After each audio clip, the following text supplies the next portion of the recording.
Last 5 equations भी अपनी आ गई हैं। Projection of a ball from a certain height with time limit अपने तैयार हो चुकी है, और एक बार टाइम आ जाए तो उसी के अंदर सब कुछ हम कैलकुलेट करेंगे। जरा एक कॉलम लगाओ। देखो अब बैलून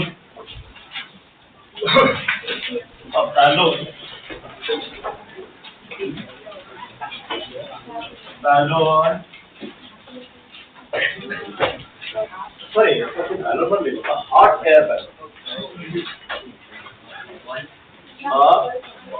हॉट गरम hot air balloon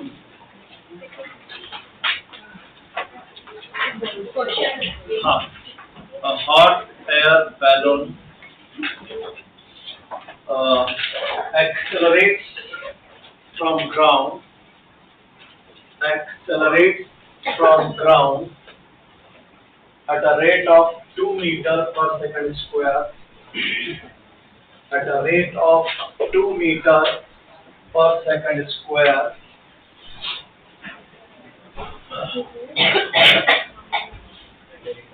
at a rate of 2 meters per second square, then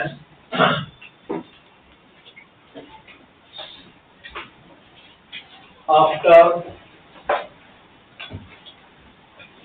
5 seconds, a man sitting in the balloon releases a ball freely.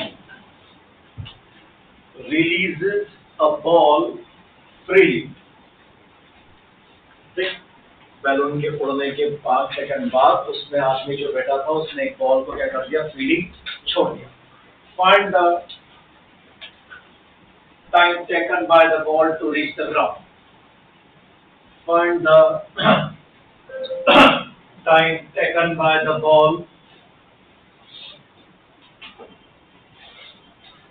to reach the ground. Ball द्वारा जमीन तक पहुंचने में कितना समय लगेगा, इसकी डिस्कशन तो ऑलरेडी अपन पिछले लेक्चर में कर चुके हैं कि ये केस कौन से में फिट होता है। क्या बॉल फ्रीली फॉलो की क्या? हाँ, छोड़ा भले ही फ्रीली है पर उसका हाथ भी उस समय स्पीड पर ऊपर था। ये अपन ने लास्ट टाइम डिस्कस कर रखा है। तो जरा फटाक से ऐसा निकालो फास्ट, पूरा स्टेप टू स्टेप न करके अपनी कौन सी इक्वेशन यूज करोगे। देखो लास्ट पॉइंट में से थर्ड वाली, projection of a ball with the speed you from certain height h, जमीन तक पहुंचने का मतलब 13th इक्वेशन ऑफ मोशन हमने ये बनाई थी under u square plus 2gh plus u by g।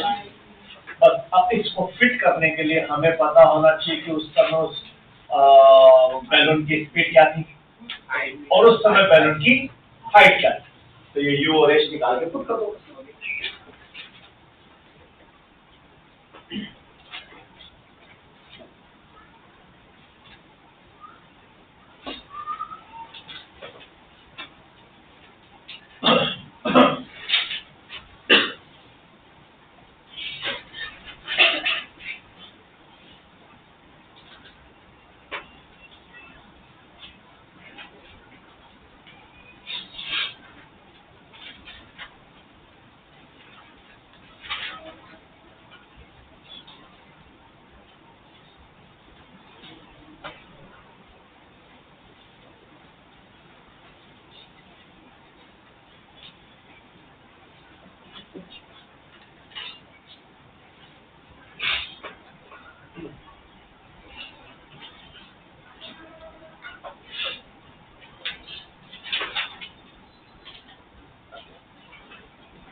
250 second में आएगा। अरे टाइम आएगा ना, सेकंड में आएगा ना।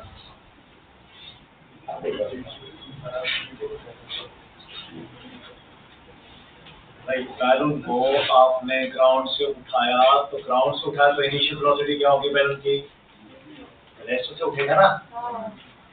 और उठने के लिए उसको क्या मिला था? उसके इंजन को, हॉट एयर का जो इंजन लगा हुआ है उस इंजन से एक एक्सेलरेशन मिला था 2 मीटर पर सेकंड स्क्वायर का। फिर 5 सेकंड में मान लो वो यहाँ आ गया, तब उसमें खड़े आदमी ने एक बॉल छोड़ी, ऐसा हुआ। तो ये t = 5 सेकंड में पता करो कि कितनी हाइट तक ऊपर गया। तो s = ut0 ½ a 20 स्क्वायर गया, तो ये तो h आ गया। फिर यहाँ पर बैलून की जो स्पीड होगी वही स्पीड बॉल को छोड़ते समय भी मिलेगी, तो उसका नाम रख लिया u। तो फिर थर्ड इक्वेशन, फर्स्ट इक्वेशन रही v यानी u = u + a t, तो यही 10। तो यानी बॉल को जो स्पीड मिली है उस हाइट से वो 10 मीटर पर सेकंड है। तो बॉल ऐसे आएगी जमीन पर, सीधे लगा सकते हैं सर। यानी टाइम हो जाएगा 100 + 20 × 25 500 + 10/10 600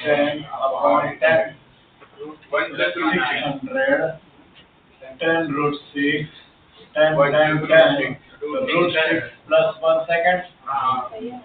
अरे चल में अरे प्रॉब्लम जल्दी होंगे, पूरा हमें सोचने की जरूरत नहीं है क्योंकि वो इक्वेशन अपनी तैयार पड़ी है, कोई दिक्कत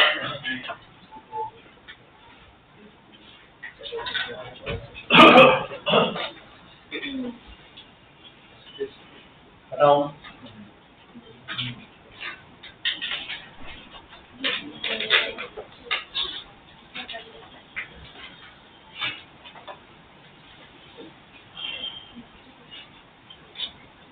बाकी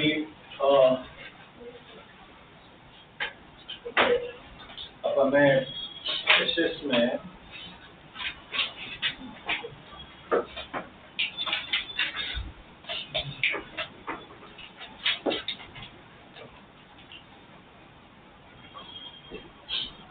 केस नंबर 4 पे थे last.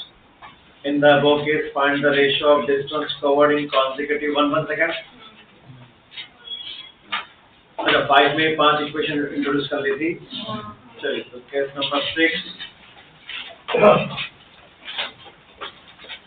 Projection.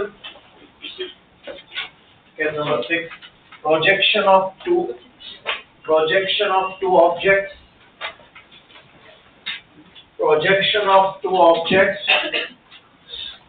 one from bottom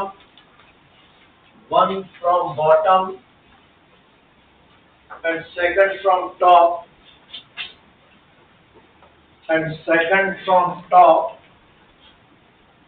towards each other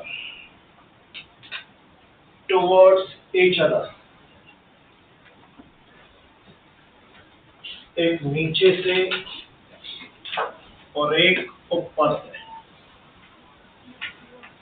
एक दूसरे की तरफ।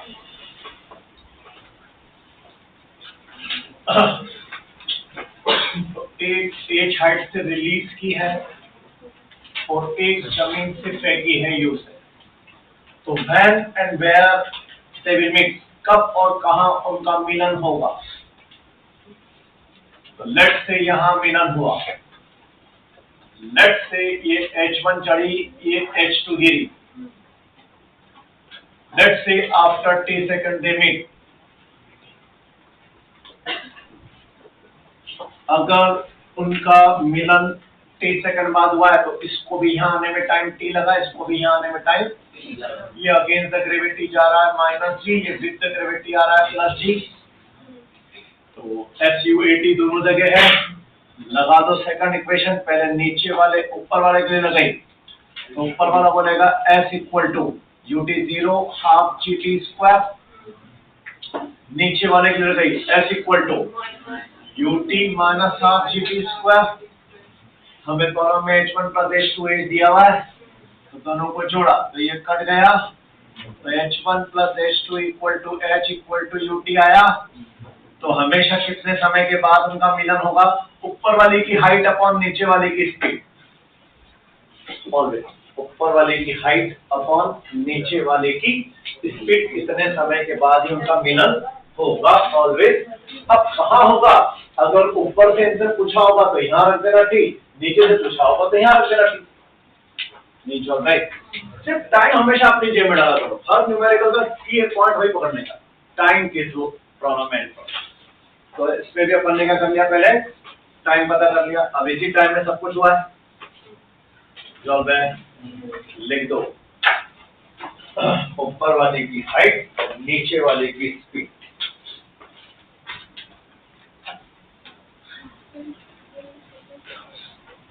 सर वो एच तो पूरे का है ना, पूरा टोटल हाइट चलो, अरे ऊपर वाला जितनी हाइट से छोड़ा था,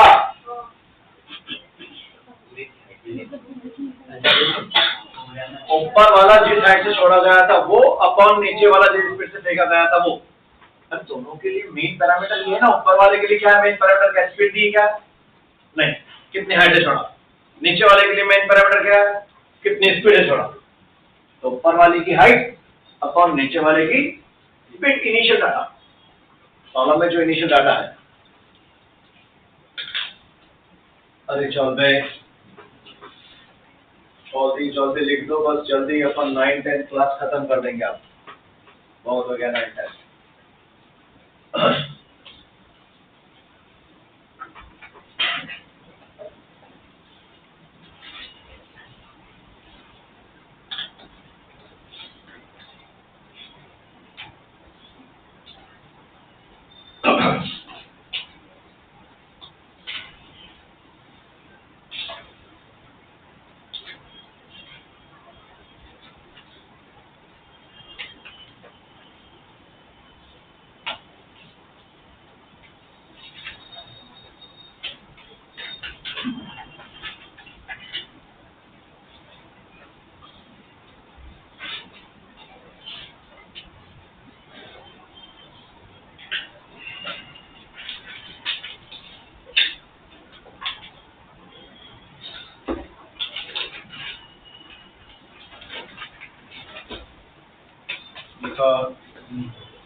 Case number 6, case number 7.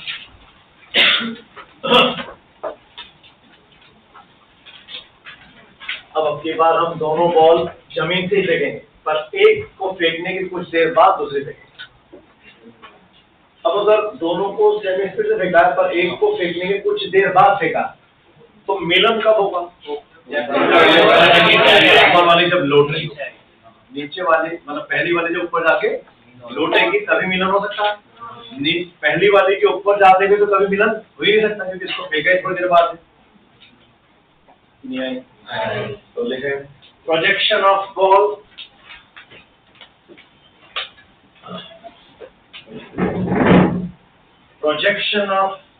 balls from ground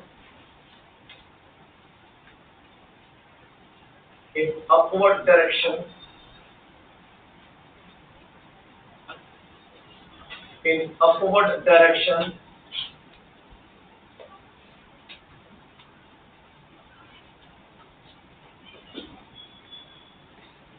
with some time delay. जो लोग घर पे कर रहे होंगे प्रॉब्लम्स, मैंने कल आपको उसकी भी शीट डाल दी थी, नरना वाली शीट भी डाल दी है, वैसे 4 तक क्वेश्चन डाल दिए मैंने, सब देखा था है ना। लास्ट में जो 3 और 4 होगी, 3 एडवांस लेवल, 4 थोड़ा सा एडवांस प्लस लेवल, 1 और 2 मेन लेवल, कैसे चलता है होगा। तो अपने को मॉड्यूल और वो पीडीएफ दोनों साइमल्टेनियसली करने हैं। ऐसा नहीं कि आज मॉड्यूल ही करो, अरे एक दिन में टॉपिक ही कितना पढ़ते हैं, तो उसके कॉलम मॉड्यूल में मिलेंगे कितने, तो फिर पीडीएफ पे जाने का, पर टॉपिक वाइज दोनों को एक साथ करो। ताकि जब मेरा चैप्टर खत्म हो तो आपका भी उसके अगले दिन तक खत्म हो जाए। समझा? चैप्टर खत्म होगा वो लगेंगे पूरे 1.5 महीने, इसमें कोई चिंता वाली बात नहीं। और इन 1.5 महीने में एक साथ 3 बड़े बड़े चैप्टर खत्म हो, तीनों बुलडॉग है बड़े बड़े। तो तीनों के 413 1200 क्वेश्चन मेरे न्यूमेरिकल कॉपी में आने चाहिए मिनिमम। इसके ऊपर जितना करना है करो, नो लिमिट, पर कम से कम 1200। एक बॉल जमीन से फेंकी यू स्पीड से, लेट्स से दूसरी बॉल आफ्टर T0 सेकेंड, कुछ दिया होगा प्रॉब्लम में, आफ्टर 1 सेकेंड, आफ्टर 2 सेकेंड, फिर दूसरी को फेंकी यू स्पीड से, तो ये अपनी ऊपर जाकर वापस लौट रही होगी, तब इनका सेम लेवल आएगा कहीं होगा। तो उस वक्त दोनों के लिए ही डिस्प्लेसमेंट की डायरेक्शन तो यही है ना, दोनों के लिए ही एच ही रहेगा ना इधर में। लेट्स से एच हाइट पर मिली, अब जो भी करना है डिस्प्लेसमेंट की डायरेक्शन में करना है। तो let's say after t second of first throw they meet, पहले थ्रो के, हाँ हो सकता है आपके न्यूमेरिकल में 4 ऑप्शन में दूसरे थ्रो के बाद का टाइम दिया तो वो कर लेंगे कन्वर्ट, क्योंकि T0 तो पता है ना, और मैं पहले आंसर क्या के लिए निकाल रहा हूं, after t seconds of first throw, पहली बॉल को फेंकने के t सेकंड बाद। तो बोलो पहली बॉल को यहां से यहां आने में कितना टाइम लगा, t सेकंड, यानी ये डिस्प्लेसमेंट कितने देर में बना, t सेकंड। बोलो दूसरी बॉल को यहां से यहां आने में कितना टाइम लगा, T0 सेकंड बाद छोड़ा था ना, इसके लिए टाइम क्या लिखोगे, t माइनस, और इसके लिए भी डिस्प्लेसमेंट तो वही है ना h, दोनों के लिए डिस्प्लेसमेंट की डायरेक्शन में a माइनस जी है दोनों का ही, जो करना है डिस्प्लेसमेंट की डायरेक्शन, ऐसा हम ऊपर से आने के लिए नहीं कर रहे हैं। अरे चल रहे अगर तो दोनों में सेकंड इक्वेशन, सेकंड क्या बनेगी, s इक्वल टू पहली बॉल के लिए u t minus half g t square, दूसरी बॉल के लिए u t minus t naught minus half g t minus t naught square. अरे होगा, सॉल्व किया इसमें, u t minus half g t square equal to u t minus u t naught minus इसका whole square बोला, half g t square minus half g t naught square, 2 cut गया, plus g t v nought. अरे होगा, तो ये minus half g t square से minus half g t square, u t से u t. अरे होगा,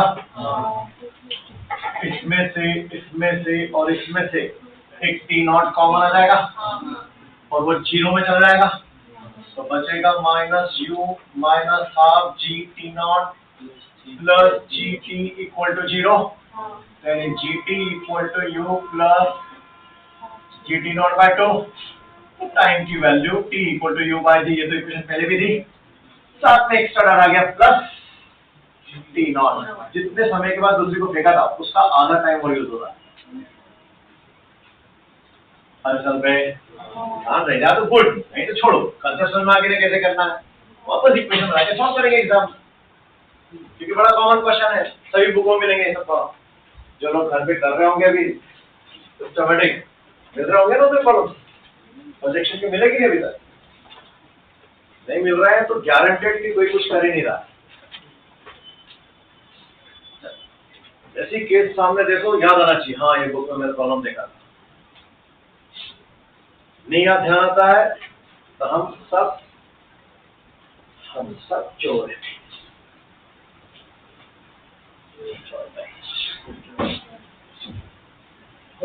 बढ़िया मूवी थी ये, फ्रॉम 80s, हम सब चोर हैं, बड़े बड़े कलाकारों ने इस पे काम किया, बड़े बड़े एक्टर्स, एक्ट्रेसेस।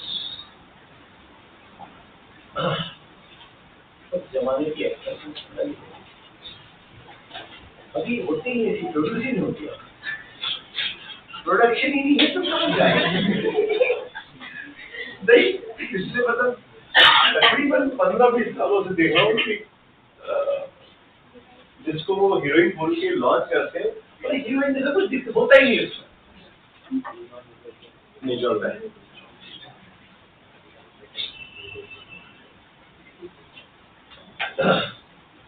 सब नकली आती है।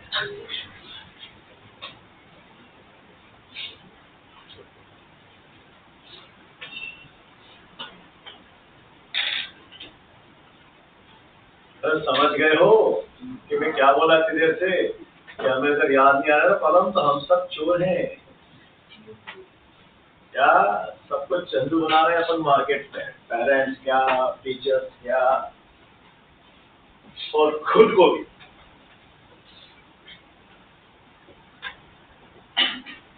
हमको बनाओ चलेगा, पेरेंट्स को भी बना दो चलेगा, खुद को ना बनाओ रे बाबा, खुद को ना बनाओ, नहीं चलेगा, बहुत बेकार जिंदगी हो जाएगी।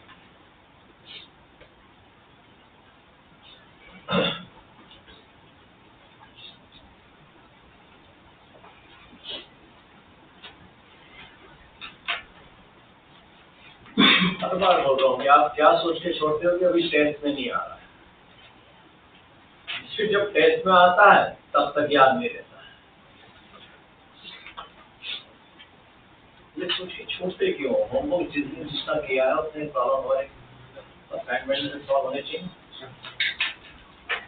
डाउट्स लेके एकदम तैयार बैठना चाहिए था। जैसे टीचर क्लास में घुसा नहीं, नहीं समझ भाई, पर आप बड़े प्यार से टीचर को घुसते रहते हो और वेलकम सर, आई प्लीज बैठे,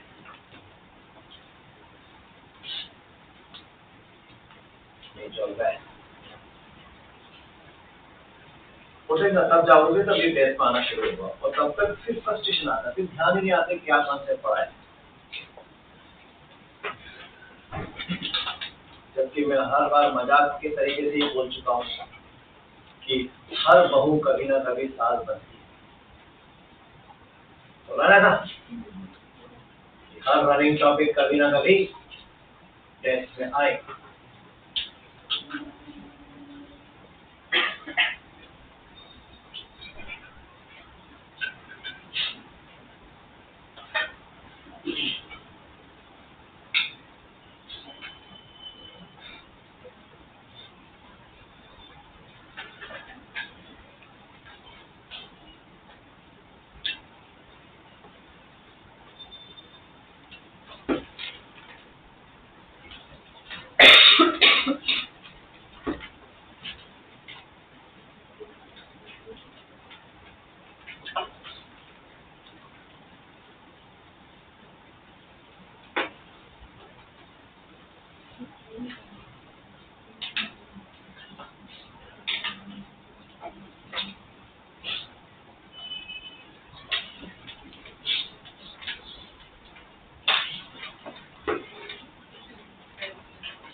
क्या कहानी को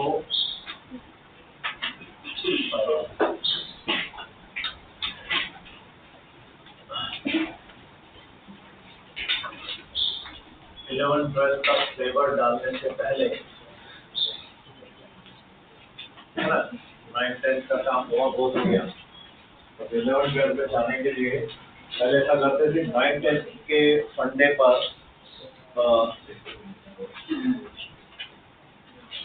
इरोडो का शुभारंभ कर देते हैं पहले, है ना।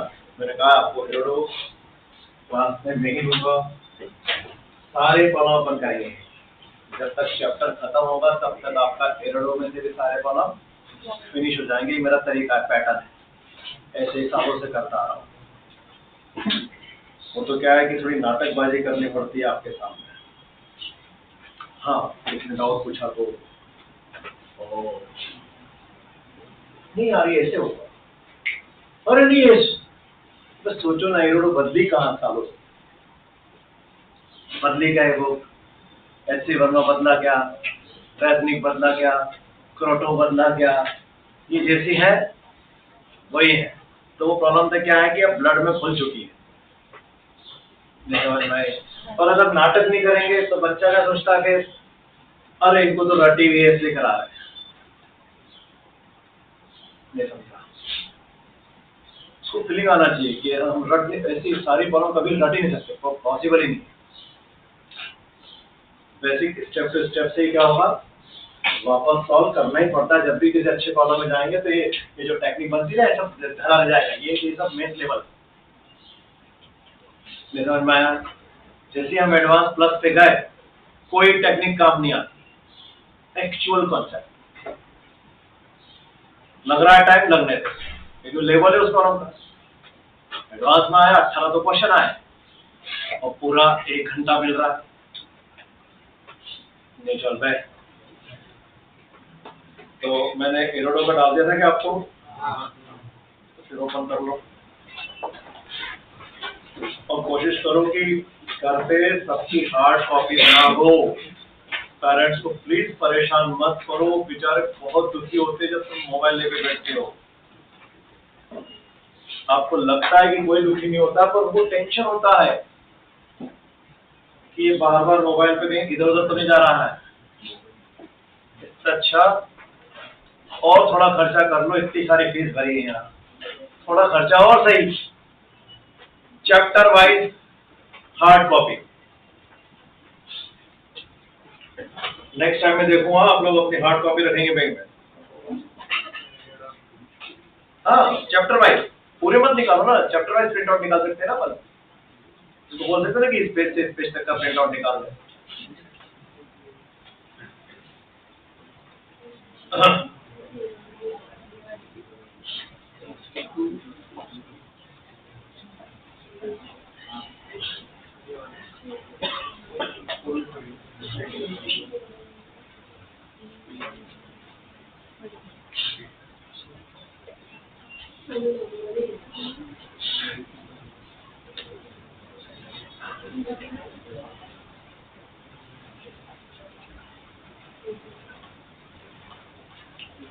है ना, अभी अपन ने कुछ भी नहीं पढ़ा है तो उसमें ज्यादा प्रॉब्लम अभी राइट नाउ नहीं लगा पाओगे, पर 9-10 लेवल पे भी उसके स्टार्टिंग प्रॉब्लम सारे जो बेस्ट है।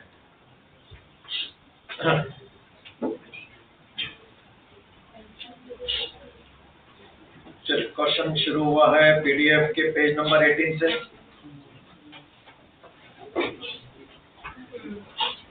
और 18 से शुरू हुआ, ओके। कोई एक दूसरे को सजेशन नहीं देगा। हाँ स्टार्ट करो नंबर 1। हाँ स्टार्ट 1 से स्टार्ट करना, क्योंकि अभी आप आगे ही कर नहीं पाओगे, पर चिंता नहीं, सब फोकट होंगे जैसे जैसे मेरे आगे कैसे होते जाएंगे। जिस दिन मैं बोलूं कि भैया काइनेमेटिक्स खत्म, तो उस दिन आपका कॉमन में इनोडो भी खत्म होगा, एचसीवी भी खत्म होगा साथ में, और जो बुक तुम लोग भरी है वो तुम लोग पढ़ोगे तो।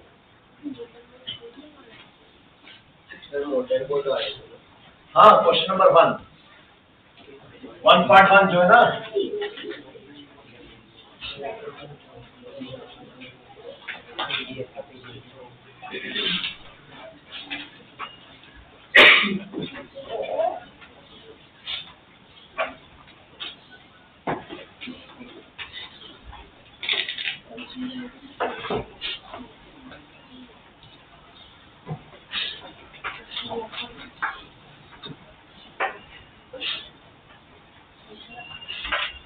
जो स्टोरी लिखी है उसको स्केच करो, है ना, बिना स्केच के समझ में नहीं आए।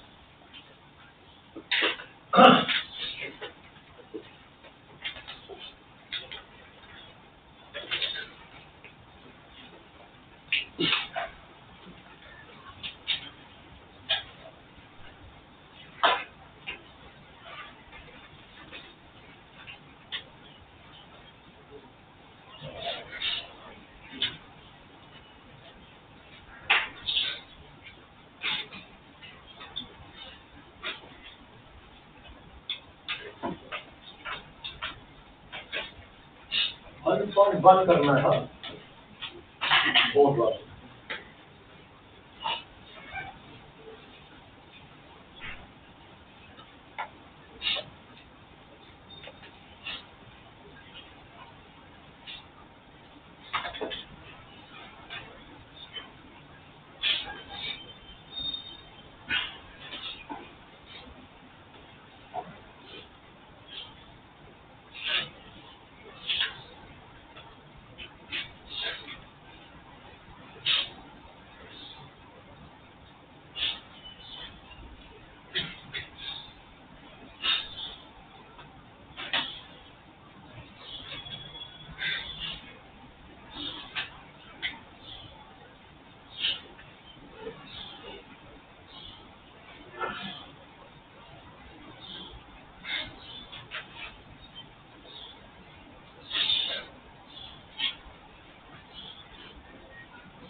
याद आता है ऐसा क्वेश्चन आप लोग 9-10 में क्या करते थे वो मैथ्स में, two variable equation?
Thought process हो गया आप लोगों का?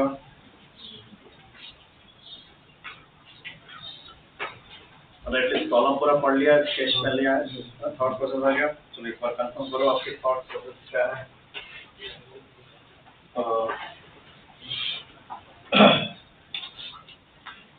Motorboat going downstream overcame a raft at a point A.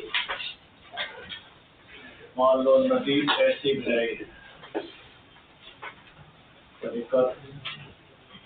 तो मोटरबोट ऐसे डाउनस्ट्रीम जा रही है नदी के साथ।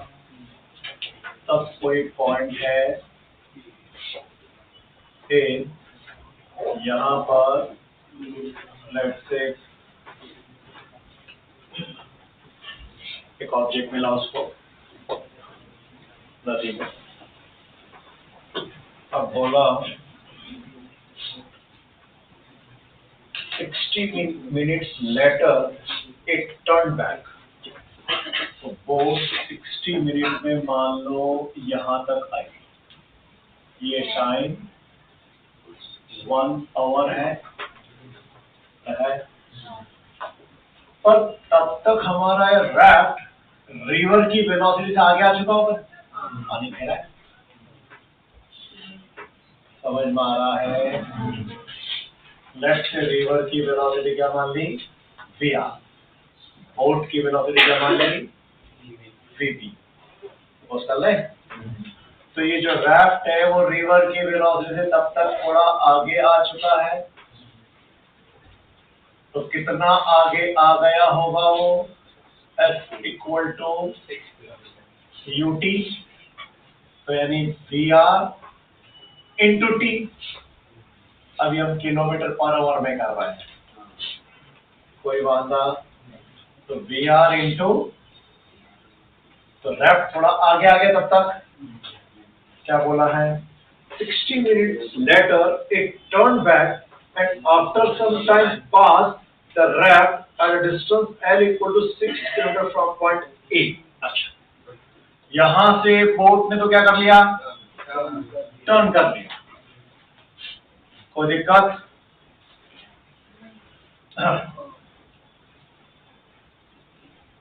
फिर टर्न करते हुए ये और इधर आ रही थी और तब तक हमारा राफ्ट और आगे आ गया ना, वो तो पानी के साथ दे रहा है ना। तो लेट से जब राफ्ट यहां तक पहुंचा तब हमारी बोट इसको वापस क्रॉस करती है। अरे ऐसा लिखा है नीचे पे, ऐसे स्केच करने का प्रॉब्लम हो, कभी भी ऐसे थॉट में सोचते नहीं बेटे कर क्या, जो बोला है उसको स्केच करते जाओ, या अपन ने वेक्टर से आदत डाली। तो यहां तक पहुंचने का तो 1 घंटा था, पर यहां से फिर यहां आने का बोला, सिंपल बोला है आफ्टर सम टाइम, इसे लिखा ना आफ्टर सम टाइम पास। और अब की बार जब वो राफ्ट को क्रॉस करती है तो उस समय हमारा राफ्ट ए पॉइंट से कितनी दूरी पर है, दिस इज 6 किलोमीटर। अरे समझा, कोई दिक्कत? ऐसा स्केच हुआ था आपका, तो फिर पावर में बचा क्या, स्केच से समझ जाएगा ना, तो कुछ बचा ही नहीं। रिवर का वेलोसिटी मिल गया, बोट का नहीं, निकालना क्या है, निकालना क्या है, हाँ रिवर की निकालनी बेटा, और क्या करना है, रिवर की निकालनी। देख लो ना पीछे, अच्छा आंसर बहुत पीछे होता है, बहुत लास्ट में एंड में। तो अभी ऐसा करना, आपकी बार जब आंसर देखोगे ना तो उस आंसर वाले पेज का स्क्रीनशॉट लेके रख देना पहले ही, कि बार बार इतना लास्ट तक न जाना पड़े, ठीक है? आंसर देख लो, चेक कर लो, एकदम स्टार्टिंग पहला पेज ही होगा आंसर की का।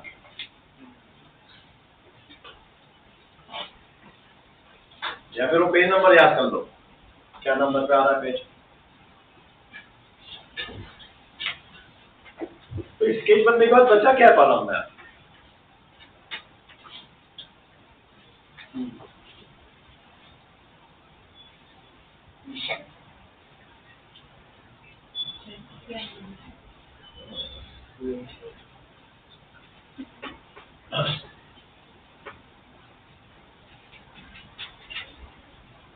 पेज नंबर देख लिया उसका।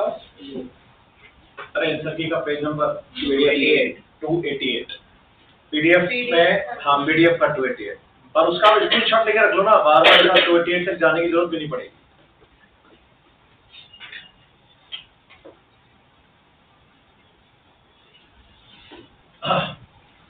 बस इस प्रॉब्लम में अपने को ये नहीं पता है कि जब यहां से रिटर्न हुई थी तो कितनी देर बाद राफ्ट को क्रॉस हुई वापस, इस बारे में जानकारी। तो ये वाला टाइम तुम सपोज करो कि लेट से यहाँ बोट को वापस यहाँ तक आने में जो टाइम लगा वो कितना लगा, अरे टी मान लें, तो फिर मेरा राफ्ट के लिए भी तो यहाँ ये वाला टाइम टी होगा ना, उसी टी में आगे बढ़ा था ना यहाँ से, क्योंकि जब बोट यहाँ थी तब राफ्ट यहाँ था, फिर पलटी तब और आगे आ गया। राफ्ट का भी ये टाइम टी और बोट का भी ये टाइम टी, कोई दिक्कत? पहले पढ़ा, बस अब इसके तो आओ खेलें।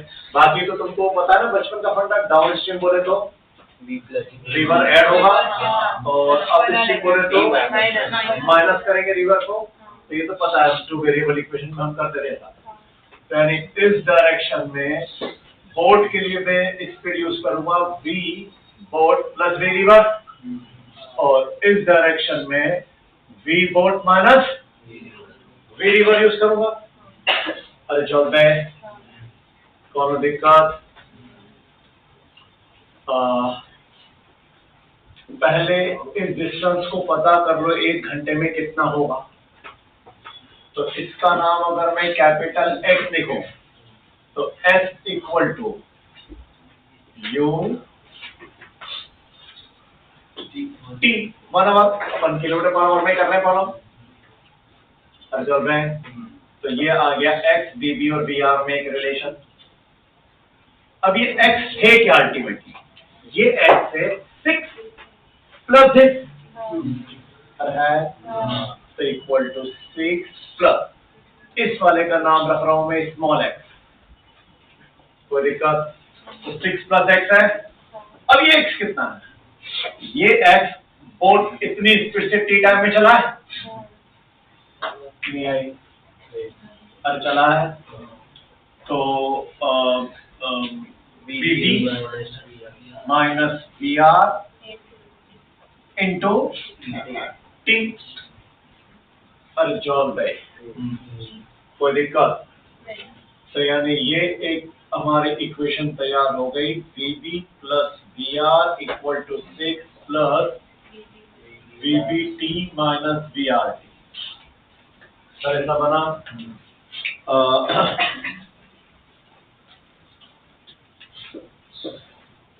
ठीक, बस 60 मिनट और 66 किलोमीटर का एक ही दो ही का नोट दे बस। अच्छा बैठ, चल अब और क्या खेल खेल सकते हैं इसमें?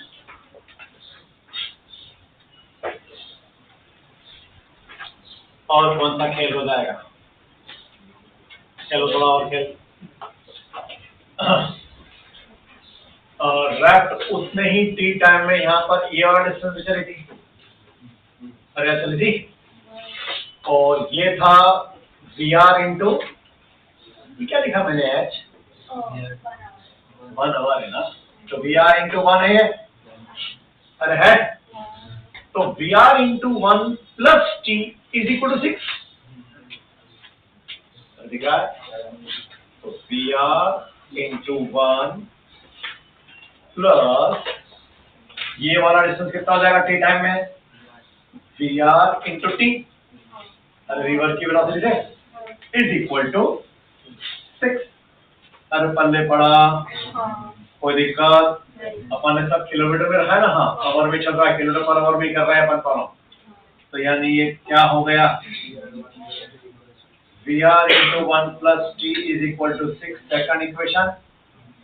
अच्छा और अब देखो महिमा हिरोडो साहब की वेरिएबल मार दिए 3, इक्वेशन दी तो अवेलेबल इक्वेशंस, और यही उसकी महिमा है कि इन दो से भी वो सॉल्व हो जाएगा। यहाँ पे मैथ्स का रूल फेल हो जाता है कि नहीं सर हमने तो बचपन पढ़ा था 3 वेरिएबल तो 3 इक्वेशन होना चाहिए, नहीं, मैथ्स किसने इक्वेशन ही ऐसे अरेंज की है कि ये वाला डाटा दिख रहा है, देखो 1 में, ये इधर ले आओ, तो ये वाली इक्वेशन क्या हो गई, b b plus b r into 1 plus t हो गया ना, 6 प्लस बी बी टी, अरे है, तो b r into 1 plus t को डाइक क्या लिखते हैं, 6, तो b b plus 6 equal to 6 plus b b t. लो डाटा ही दद्दा ने ऐसा बनाया था कि वो 3 वेरिएबल भी सॉल्व हो रहा है, b b equal to b b t, तो टी इक्वल टू भी कितना आया, अरे 1 आवर ही आया, नहीं आई, टी अगर 1 आवर है तो यहाँ रख दो, तो t into v r into 2 equal to 6, तो वी आर इक्वल टू क्या आ गया, 3 किलोमीटर पर आवर। चल रहे समझ में आ रहा है ना? घर पे पर अपनी वो प्रॉब्लम करते रहो ना, क्यों नहीं करके आए? पिछली बार छोटे छोटे प्रॉब्लम दी थी मैंने, जब आपको पीडीएफ भी दे दिया था, आपके पास मॉड्यूल है, आपके पास काइनेमेटिक्स ऑल टीवी भी दिया कि नहीं, वो भी दे दिया है लो, तो छोटे प्रॉब्लम क्यों नहीं करते घर पे? वो प्रैक्टिस पहले करके रखने का, ताकि हर लेक्चर में डाउट के लिए तैयार होके आया करो। मैं फिर बोल रहा हूँ ऐसा करो, चेक करो रात में कल लेक्चर किसका है, मैंने डाउट तैयार रखेगी इन तीनों के, है ना? ऐसे हवा में 3 मार्क्स मत मारो, जो होगा देखा जाएगा। बड़े रिजल्ट ऐसे ही बन जाते हैं क्या बच्चा लोग? प्लानिंग के साथ, हर दिन की प्लानिंग के बाद जाकर आखिरी में कुछ अच्छा रिजल्ट हाथ में आता है।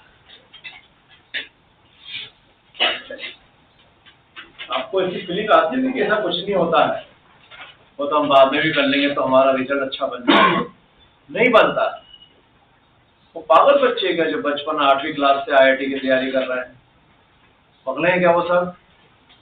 चंदू बेवकूफ, हाँ बेवकूफ होंगे वो।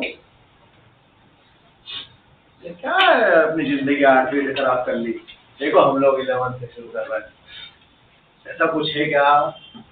ऐसा नहीं है, हर साल ऐसा ही उनका ही रैंक बनता है, तो हमें इन्हीं 2 साल में उनको भी तो सुपर इम्पोज करना है ना। अरे हमें नहीं चाहिए फर्स्ट 10, नहीं आ रहा हमारा नाम फर्स्ट 10 में, भाड़ में जाए। फर्स्ट 100 में तो ला सकता हूँ ना, फर्स्ट 500 में तो ला सकता हूँ, फर्स्ट 1000 में तो ला सकता हूँ, फर्स्ट 2000 में तो ला सकता हूँ। नहीं समझ में आए? दो फर्स्ट 10 उन लोगों को, उनको मिलना भी चाहिए ना उसका प्रसाद। बचपन से मेहनत कर रहे हैं तो प्रसाद तो मिलेगा ना वाला।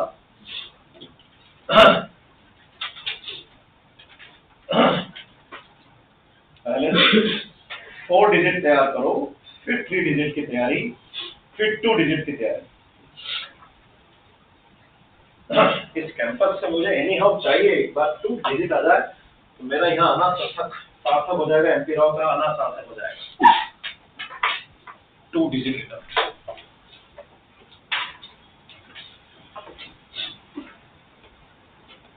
फोर डिजिट आया अभी तक।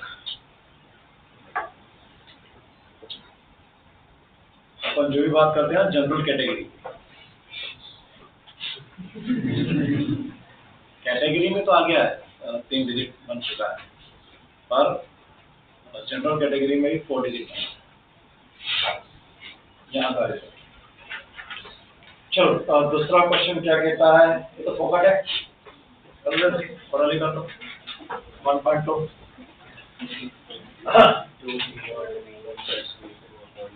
हम लोग अपने कौन सा केस फिट हो रहे हैं इसमें? टाइम एवरेज, वेलोसिटी और डिस्टेंस दोनों ही लग रहा है, दोनों ही एक साथ लग रहा है। पर अपने वो फंडे तैयार है, इसलिए कॉलम को पूरा करने की जरूरत नहीं पड़ेगी। याद है कि नहीं? पहले बताओ, जब टाइम सेम हो तो अरिथमेटिक में, जब डिस्टेंस सेम हो तो हार्मोनिक में। तो प्रॉब्लम को पहले स्केच करो, देखो कहाँ पे क्या दिया है। 1.2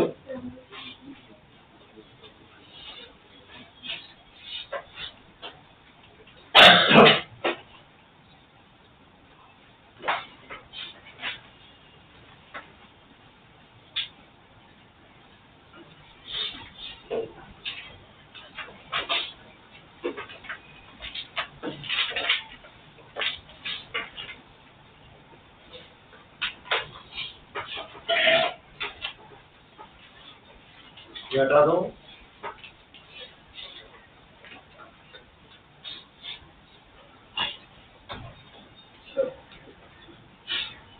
हाँ फोटो भी लो ना।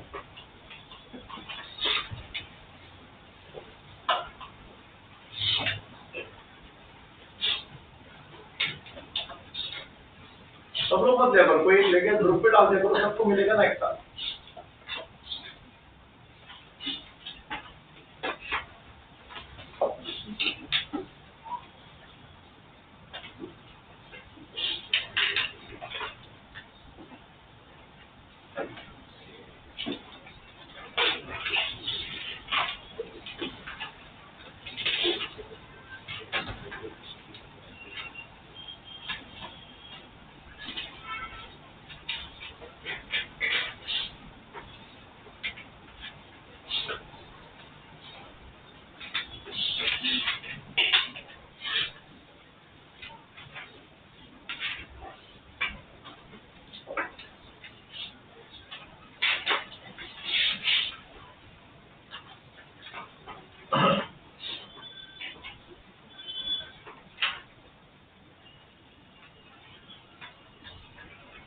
अरे हटाओ।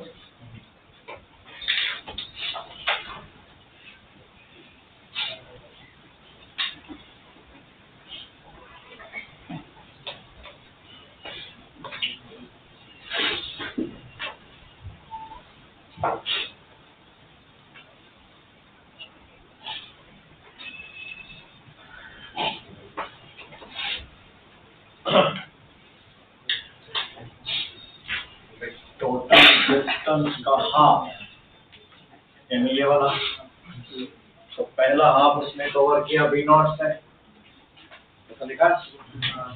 एंड रिमेनिंग पार्ट जो डिस्टेंस है वो टाइम, इक्वल टाइम इंटरवल्स में पहले हाफ पहले आधे टाइम के लिए V1 और दूसरे आधे टाइम के लिए तो पहले T टाइम के लिए सपोज यहाँ से यहाँ तक V1 चली, फिर अगले T टाइम में बचा हुआ डिस्टेंस कवर किया और उसको कवर करने के लिए V2 स्पीड है। तो ओरली प्रॉब्लम हो गया। बोलो इन दोनों पार्ट में कौन सा सेम है? टाइम। तो कौन सा मीन? अरिथमेटिक। तो V1 प्लस V2 बाई 2 आ गया इधर का आंसर। और फिर इधर वाले पार्ट में क्या सेम है? डिस्टेंस। तो इसका और इसका क्या करना पड़ेगा? Harmonic mean. तो खत्म problem. V average equal to twice V1 V2 upon V1 plus V2 and harmonic mean finish। तब चल पे पूरा वापस सोचते मत बैठो क्यों हार्मोनिक मीन, क्यों अरिथमेटिक मीन, वो अपन समझ चुके हैं।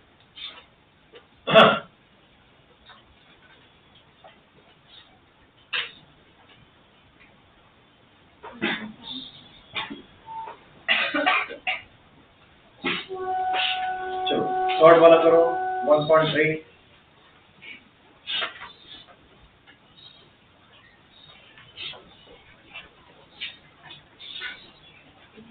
1.3 बोलो कौन से केस पर बेस्ड है? 1.3 का भी केस पड़ा है।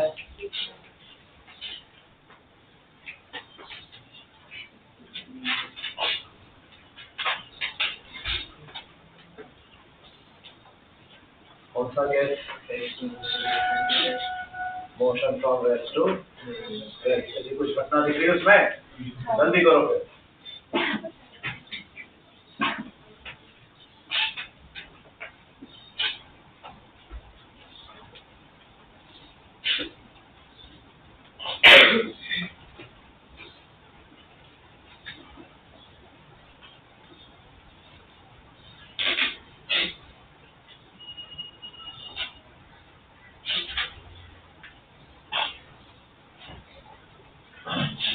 ये हार्मोनिक मीन में बंद में पूरा फॉर्मूला ही क्या है? 2 upon 1 upon V0 plus 1 upon V1 plus V2 by 2।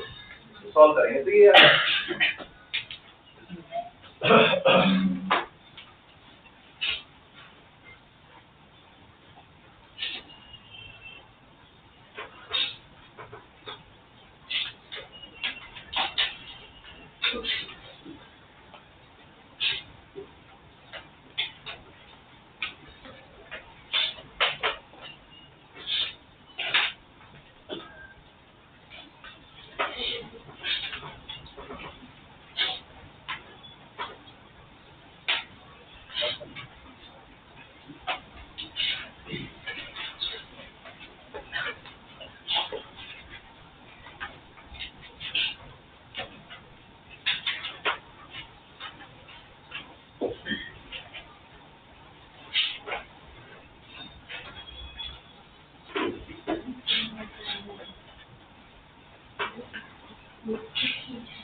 ये कुछ नहीं जोल रहे,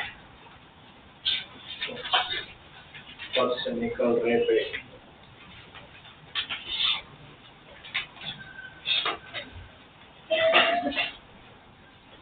तुम लोग रिसर्च तो नहीं कर रहे हो ना, एक लाइन पढ़ी उसको ड्रॉ किया, ड्रॉ करो line to line, given data draw करना, रिसर्च नहीं करना कि मैं पढ़ते पढ़ते ही साला फिर आइंस्टीन बन जाऊं। आइंस्टीन नहीं बनने का है ना, अपनी औकात नहीं है।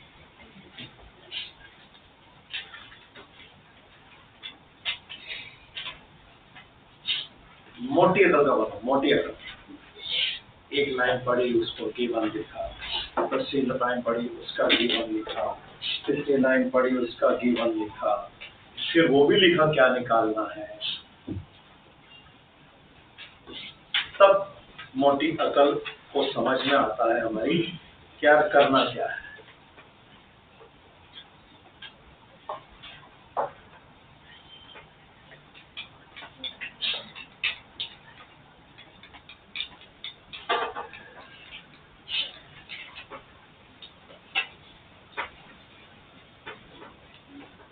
आपने क्वेश्चन लिखा क्या पूरा अभी? अरे ये क्या लिखा? हाँ? अरे मैं बात कर रहा हूँ तो फिर मुझे बता दे, मैंने क्या बोला? अरे क्या लिखा, कुछ क्वेश्चन लिखा है क्या? गए वो दिन ना 90s खत्म हो गया, अभी नहीं, इतने आराम से काम नहीं होता। अगर लिख भी लिखते तो लिखते लिखते फिर तो स्केच भी करते जाती ना, ताकि टाइम बचता था। लिखने में टाइम जाएगा, अब मैं सोचूंगी।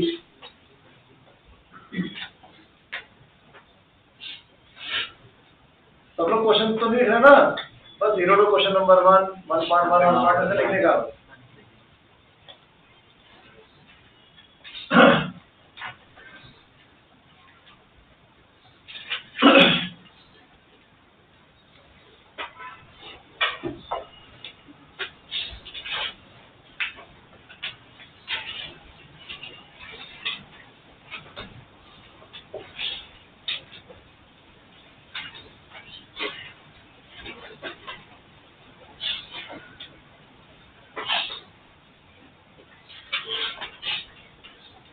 ये बात तो सबको समझ में आ गई ना कि अपना केस नंबर 1, 2 कौन सा है? रेस्ट टू रेस्ट वाला है क्या? अरे रेस्ट से शुरू हुई तो ऑलरेडी अपन सब समझ चुके हैं, प्रॉब्लम में फिट करो ना जल्दी जल्दी। अपन लोगों ने A1 लिखा था, ध्यान रखना। हाँ, वर्मा इरोडो साहब अपने पूरी बुक में एक्सेलरेशन का डिनोशन ओमेगा लेते हैं। सारे हर चैप्टर के न्यूमेरिकल में जहां जहां एक्सेलरेशन आया वहां वहां क्या लिखा उन्होंने? ओमेगा लिखा है। बात तो तुम लोग तो ए लिखने की आदत है, ए लिखा करो। तो A1 की वैल्यू 5 मीटर पर सेकंड स्क्वायर है। देन फिर वो स्पीड बढ़ती गई, सपोज यहाँ आकर b हो गई, तो फिर कुछ देर यूनिफॉर्मली चला, अरे बोला है, एंड फाइनली रिटार्ड हुई एंड कम्स टू स्टॉप। तो सेम क्वेश्चन अपन ने वो राव आईआईटी वाले पिक में से किया था ना, क्वेश्चन नंबर 11 ने ध्यान आया, उसमें वो 2.5 किलोमीटर था पूरा डिस्टेंस दोनों स्टेशन के बीच में, तो ऑलरेडी कर चुकी है उस सेम टाइप का फॉर्म।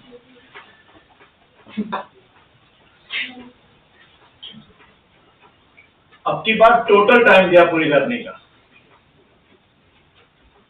अरे पूरी जर्नी का टाइम दिया है 25 सेकंड्स। निकल गए। अब क्या दिया है, आगे पढ़ो। The total time is the 25 seconds. The average velocity during that time is। अच्छा, अब की बार एवरेज भी दिया है। इस पूरे मोशन का क्या दिया है? V average 72 kilometre per our, यानी 72 into 5/18 यानी 20 मीटर अरे पर सेकंड दिया है। नहीं में ऐसा अपन एक एक करके लिखेंगे ना, तो अपने आप दिमाग में बत्ती जलेगी। अरे एवरेज दिया है, तो एवरेज का डेफिनेशन क्या होता है? Total distance covered upon total time. तो बत्ती जली, क्या रे करना पड़ेगा? आया? चेक किया? नहीं, जो क्वेश्चन पूछा वो हाउ लॉन्ग डज तो चेक करना है सर। 15 सेकंड है, टाइम में आएगा। ये मुझे नहीं मालूम है सर। तो ये लिखते से ही सबके दिमाग में बत्ती जल के देखो, आपकी क्लास में कुछ लोगों का आंसर आया, बिकॉज एवरेज दिया तो एवरेज का ही फंडा लगेगा ना। तो लेट्स से फर्स्ट और क्या दिया था प्रॉब्लम में, बस टोटल टाइम दिया था। तो टोटल टाइम तो हमारे पास है। अच्छा, यहाँ का रिटार्डेशन दिया था क्या? 5 मीटर माइनस कहाँ दिया है? सेम लिखा है, तो A2 is -5। तो इसका मतलब ये डिस्टेंस भी सेम हो जाएगा। x1 अगर x है तो ये वाला x2 भी क्या होगा? x। हाँ, ये x3 अलग होगा। अरे है नहीं चल पे। तो पहले तो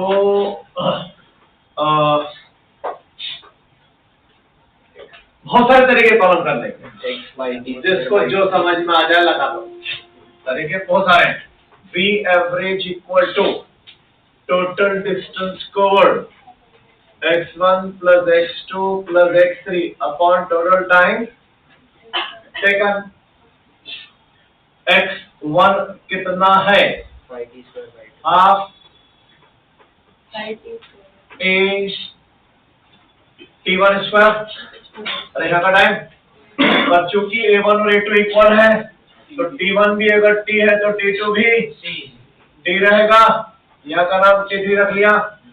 अरे चल रहे, तो half a t square plus x2 भी half a t square same ही रहेगा, सेम डिस्टेंस होगा नहीं, प्लस x3 ये वाला पार्ट ये निकालना है, ये वाला टाइम ही निकालना है। तो ये वाला टाइम t3 है, तो ये कितना हो जाएगा? पहले v पता कर लो, v कितना हो जाएगा? v equal to u plus at। अरे चल पे, तो ये कितना हो जाएगा? x3 equal to 5t into t3। अरे होगा होल डिवाइडेड बाय 25। नहीं चल पे, तो ये हाफ और ये हाफ मिलके 5t स्क्वायर हो गया प्लस 5t t3 अपॉन 25। अभी तक हमने इसको इंडिविजुअली यूज नहीं किया है। तो ये इंडिविजुअली है क्या? t plus t plus t3 यानी 2t plus t3 is 25। अरे है, तो हमें क्या निकालना है? t3 निकालना है ना। तो यहाँ से 2t equal to 25 minus t3 यानी t equal to 25 minus t3 by 2। चल पे, या भी पहले इससे t कॉमन लो 5t, यहाँ क्या बचेगा? t plus t3 upon 25। Sir तो t3 को 25 माइनस t ले। हाँ, पहले t निकाल लेते हैं और फिर t3 आ जाए, वो सस्ता पड़ेगा। कि पहले t3 को एलिमिनेट कर लो, क्योंकि t को एलिमिनेट करने के चक्कर में बहुत महंगा हो जाएगा। इससे अच्छा पहले t3 निकाल एलिमिनेट करके t निकालो। तो ये कितना हो गया? 5 5 सा और 25 सा 100 is equal to t into t3 की वैल्यू अपनी कितनी आ रही है? 25 माइनस 2t, यानी 100 equal to t minus 2t minus t into t minus t square plus 25t, यानी क्वाड्रिक बन गई t square minus 25t plus 100 equal to 0। 5 और 20। अरे चल पे, एक बार t आ जाएगा तो उसकी वैल्यू यहाँ पुट कर देंगे तो t3 आ जाएगा, कोई दिक्कत। पर रहा तो वही केस था अपना, motion from rest to rest. Cases जो पढ़ रहे हैं उनकी पहले अच्छे से प्रैक्टिस करो, पहले अपने दूसरी बुक से, अपने मॉड्यूल में से और अपने और डीबी में, है ना, वहाँ सस्ते सस्ते क्वेश्चन होते हैं।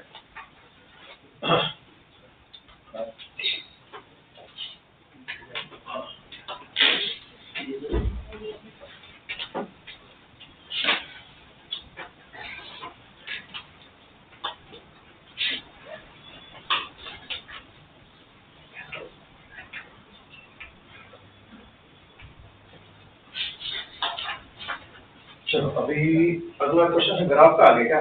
ग्राफ के क्वेश्चन कोई भी नहीं करना है पे जब तक मैं वो चैप्टर चालू नहीं करूँ। मेरा चैप्टर का नाम है, या तो मैं लिखा दूंगा कैसे कैसे आने वाला आगे। अभी तो अपन ने 9 10 पास किया है, अब 11 12 का पहला टॉपिक शुरू होगा आपका कैलकुलस अप्रोच इन काइनेमेटिक्स। दुनिया भर में जितने कैलकुलस बेस्ड क्वेश्चन बनते हैं पूरी कैटेगरी बना के दूंगा, 9 कैटेगरी बनेगी बोर्ड पर मेरी, उन 9 से वो भाग कोई क्वेश्चन जाए तो लेकर आओ मेरे पास।